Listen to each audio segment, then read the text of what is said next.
Le sable, une véritable bombe à retardement. Allons-nous rester les bras croisés jusqu'au point de non-retour? Il y a 2 ans, nous avions déjà diffusé ce film. Les choses ont-elles évolué depuis? Pour en parler, j'ai le plaisir d'accueillir Denis Delestrac, le réalisateur de ce documentaire. Bonsoir. Bonsoir. Quel bilan dressez-vous de la situation? Y a-t-il eu une évolution ces dernières années? Quelles ont été les réactions suite à votre film? Alors, il y a eu plusieurs choses qui ont changé depuis 2 ans. La première chose, évidemment, c'est le public. Le public, quand on parlait de la question du sable il y a 2 ans, quand j'ai voulu faire le film au départ, tout le monde me regardait avec des grands yeux. Quand j'ai dit je veux faire un film sur le sable, tout le monde, les producteurs, les télévisions, etc., tout le monde me regardait avec des grands yeux, me disait qu'est-ce que tu vas dire? Il n'y a rien à dire sur le sable. Ça n'arrive plus. Le public, à travers le film et le relais de la presse, connaît maintenant la question du sable. J'étais il y a 2 jours, invité à un programme de radio. Et la question aux personnes présentes dans ce programme de radio était quelle est la deuxième ressource naturelle la plus consommée au monde? Et tout de suite, ça a été le sable. Donc ça, c'est très bien. Ça, c'est la question, ça, c'est le public. Ensuite, au niveau des institutions, etc., il y a eu aussi des choses qui ont avancé. On a vu à la fin du film la situation difficile en France sur les côtes. Les membres du collectif Peuple des Dunes sont très mobilisés contre le projet d'exploitation du sable. C'est la première fois que le sable s'est donc invité dans le débat public. Il y a eu une prise de conscience. Est-ce que leur action a fait des émules ailleurs en France?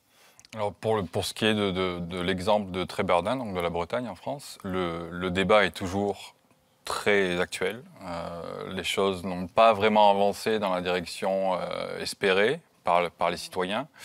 La politique est plus ou moins en train de noyer le poisson et de dire on ne va pas retirer 400 000 tonnes par an, mais on va retirer 50 000 tonnes la première année, 100 000 tonnes la deuxième année, 150 000, etc.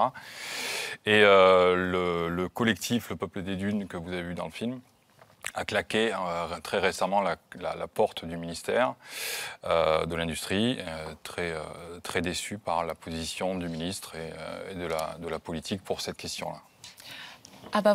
Oui, mais justement, pourquoi la classe politique ne s'empare-t-elle pas de ce sujet, à votre avis? Est-ce qu'il y a trop d'urgences environnementales à traiter par ailleurs? Pourquoi cet attentisme? Il y a beaucoup de sujets, évidemment, qui sont sur la table des politiques aujourd'hui. Le sujet du sable n'est pas sur le haut de la pile. Ça commence à remonter grâce à la conscience globale, grâce à la prise de conscience non seulement en France, mais dans le monde. Ça commence à remonter, mais ce n'est pas encore la première préoccupation des politiques. On parle évidemment d'autres choses. Il y a des choses aussi qui sont très, très, très importantes, c'est évident. Mais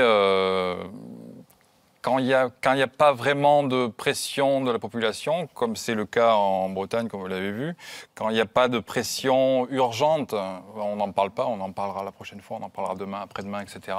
Et des fois, on oublie. Ce qu'on a vu dans le film, c'est que de nombreux pays ont interdit l'exploitation sauvage du sable. Est-ce que cela suffit, à votre avis? N'y a-t-il pas d'autres moyens d'intervenir? Écoutez, j'ai un exemple. J'étais en Inde il n'y a pas très très longtemps, invité par un des personnages que vous avez vu dans le film. Donc j'étais invité à parler aux autorités du sud de l'Inde, où l'extraction sauvage et illégale du sable est évidemment interdite. Mais le politique qui était autour de la table ce jour-là m'a dit, après une demi-heure de débat, où il essayait de défendre un petit peu sa position, après une demi-heure de débat, il m'a dit écoute, on a 20 millions de personnes qui rentrent dans ce pays tous les ans. On a des milliers de kilomètres de côtes et on ne peut pas mettre un policier sur toutes les plages. Donc, oui, on voit qu'il est difficile d'intervenir et d'enrayer ce phénomène. Mais le problème n'est-il pas que le sable, finalement, n'appartient à personne? Il ne coûte quasiment rien. On peut l'avoir gratuitement. Est-ce qu'il ne faut pas agir à ce niveau-là? Le sable a le coût du lobbying qui coûte aussi pas mal, du coût du lobbying pour obtenir les licences de dragage, les permis d'extraction. Ensuite, il faut avoir une flotte pour aller le chercher. On peut aussi aller le voler sur les plages. Mais c'est effectivement un des problèmes. Il y a des pays qui ont testé qui ont testé une technique, enfin une politique très simple, qui consiste à mettre un prix sur le sable naturel, à le taxer et à aider le recyclage de produits comme le verre qu'on peut très bien recycler et qu'on peut utiliser pour faire du béton, pour mettre sous les routes, etc. Et ça marche. Et là, on voit que le sable naturel reste sur les plages, c'est là où on le veut, c'est là où on aime le fouler. Et le sable recyclé devient de plus en plus utilisé dans l'industrie. Mais si ce ne sont que des cas isolés, c'est à cause des lobbies très puissants?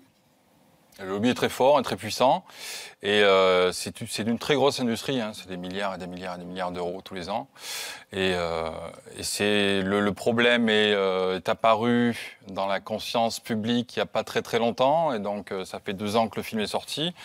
Il y a eu des choses qui sont passées. Les Nations Unies, après le film, ont publié un dossier d'urgence pour qualifier le sable comme ressource en danger. Ça n'était jamais arrivé. Donc un dossier de 14 pages des Nations Unies, du programme de l'environnement des Nations Unies. Et donc ça commence à activer quelque chose. Mais ça va prendre un petit peu plus de temps, je pense. Oui, ça va prendre du temps, mais en même temps, le temps presse. J'ai trouvé un chiffre qui est éloquent, à mon avis. On estime que rien qu'au cours des 4 dernières années, la Chine aurait utilisé autant de sable que les États-Unis au cours du siècle écoulé. Peut-on continuer à construire à ce rythme-là? Que va-t-il se passer dans 20, 30 ans si on continue à ce rythme? Écoutez, vous l'avez vu dans le film, il y a un professeur américain qui s'appelle Orrin Pilkey qui dit que si on ne fait rien, si on continue sur cette même dynamique, d'ici 2100, les plages, on les trouvera dans les livres d'histoire. Donc je pense qu'il serait bien de coordonner un petit peu aussi toute la question politique, parce que c'est vrai que tout est relié, tout est interconnecté, et donc si on prend du sable par exemple, entre la France et les nations entre la France et le Royaume-Uni, tout ça va affecter peut-être un côté, peut-être l'autre, peut-être les deux. Donc c'est le moment peut-être d'avoir une politique commune, comme l'a suggéré les Nations Unies, pour la question du sable. Oui, et entre-temps, le commerce de ces petits grains est devenu si lucratif qu'une puissante mafia du sable a vu le jour en Inde, par exemple. Il s'agit de la plus grande organisation criminelle du pays. Pendant que vous enquêtiez pour votre film, avez-vous été menacé pendant le tournage ou est-ce qu'on a cherché à vous intimider? On a eu quelques soucis pendant le tournage, on a eu quelques soucis en Inde. On avait 5 jours de tournage en Inde. Le premier jour, un officiel, l'équivalent du préfet en Inde, s'est fait assassiner par la mafia du sable. En fait, il s'est opposé à un camion et c'est le camion qui a gagné.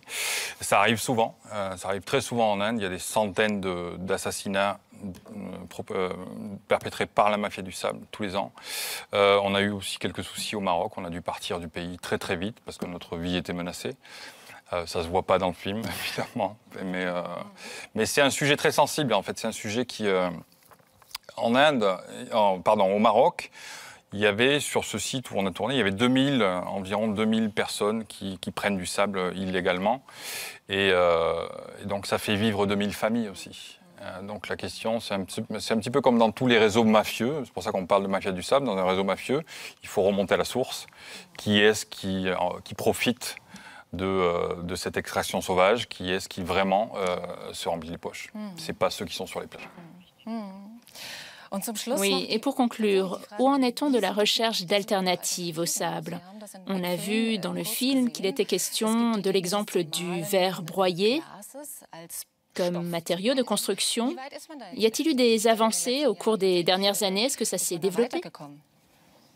Il y a quelques entreprises qui, depuis ces 2 ans, qu'on ne s'est pas vu, il y a quelques entreprises qui sont apparues, qui font du recyclage de verre pour faire du sable. J'ai été contacté par plusieurs d'entre elles pour en parler. Comme matériau de construction? Tout à fait, tout à fait. Il y a aussi d'autres matériaux qui sont en train d'être étudiés, comme les cendres, qui peuvent faire office de granulats dans le béton.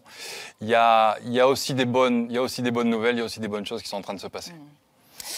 Il y a donc de l'espoir. Merci beaucoup, Denis de Lestrac, de nous avoir accordé cet entretien. Et pour en savoir plus, rendez-vous sur notre site Internet où vous trouverez un dossier complet sur ce sujet. Nous savons à présent comment nos villes sont construites. Dans notre prochain film, il sera question de ce que sera la vie dans ces villes à l'avenir. De plus en plus d'espaces publics deviennent propriété privée. Les personnes avec des ressources limitées sont évincées des centres-villes.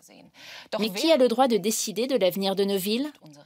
Nous reviendrons sur cette question passionnante après un bref aperçu du programme.